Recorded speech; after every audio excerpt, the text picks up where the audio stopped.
Well, we all used to play football in the bus stop, just down the bottom of like one of our roads where we all used to play.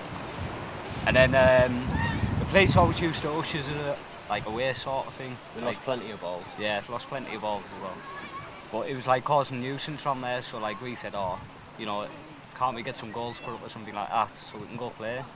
And with talking to them, they've like come back with us and said, oh, we can get you sort of a pitch going and things like that, as long as you like try and keep the kids from playing like in the bus stop and that. So from there we've like got football goals at the minute, which has led on to the CSLA level 2 coaching. We've took part in that. We've done that now. Then where did we go then? Oh, we went with a school, didn't we? Pincham Fort Woods. Pincham Fort Woods. We did the postman. The Jolly Postman. All the kids up the woods. So was that your voluntary hours that you did towards your CSLA? Yeah, it was like 10 hours voluntary you had to do. We went there. We've done all that, and then we've managed to put a Sunday League team together as well. Like from most of the lads that we used to hang about with and that, all go over there, we do training, all on the training ground, and now we're over on the big pitch over at British Steel Club now. That's our home pitch, which is leading into the teams that you can see behind, young Dormanstown FC. Hopefully they'll take over us one of the days. Not just yet, like. We had organised a big fun day. It was a couple of months ago now, but I mean the charity event was obviously the main part of it. But there was lots of other things for the coach, like the yip bus and things were there. Climbing just wall. the climbing wall. There's just lots of activities for children, and I mean what we're going to do is obviously we had it just like not so long ago, and then we've got a big shield. And we're going to try and hopefully do it every year. So like it's just a social event like yearly, just for everyone to come along to. I don't know, sometimes like we can all like get along together, and then there's sometimes like you have your differences on like how you teach and things like that. But other than that, no, we're all really close, really, aren't we? Have you ever thought about coaching before then? Before this course? A few years ago, yeah, but like you'd think nothing had ever come of it, and then all of a sudden it does. Yeah. Before I took like my career that I've got, I was thinking about being a PE teacher and stuff like that. That's why I decided to take it up afterwards, just as a part-time thing. But so you're at college, or some of you do you work? Then you obviously work. Yeah.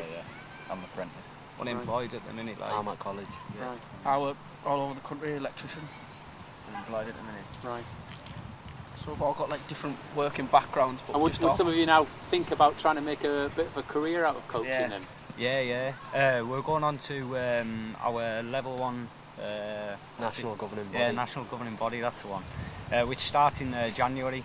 So that'll lead us on to more badges. So then we can. FA approved, don't we? Yeah. FA approved. So then you can just go to wherever. Like you can go abroad, as far as I know. Do coaching in America, all over really. So hopefully it's a new doorway. Most kids, you try and teach them, like it takes a lot of time. So the more times they come, and like the more you get used to them and they get used to you, it's easier for like to teach really. Yeah, different kids have different learning speeds and stuff like that. Don't really click onto things quicker than others. It's just getting them like so all the kids are off the street and things like that. Really, it gives them something to do, because like we've grew up down Dormo for like all our lives, and we've seen like nothing being able like this for us. So this is great. So if we can get involved in it, bring more kids in, and then you never know, Dormo could be the next borough. Hopefully better. Sometimes though you meet characters like that were like you when you were a little kid, and you just think, well, hopefully you can change them into doing stuff that we can do now. Because us, we never used to, and half of us used to get up for like mischief and all sorts. So if you can keep them away from that, keep them out of trouble, got a better chance, haven't they? We used to hang about like at the local shops, which is like getting knocked down now through like people just hanging around there all the time. Like we always used to get a bad name. Even if we just sat there talking amongst ourselves, you still get a bad name. There's always people who like you think that you're doing wrong when you're not. So it's just bad judgment. And then there is times where you have been naughty and that, so that's probably where you get your name from. So.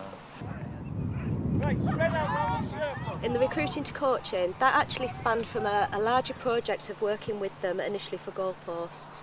As a result of that, we actually were able to work with them so that they came onto the recruiting to coaching pathway to do football, because they actually said that they wanted to give something back to the community that they belonged to.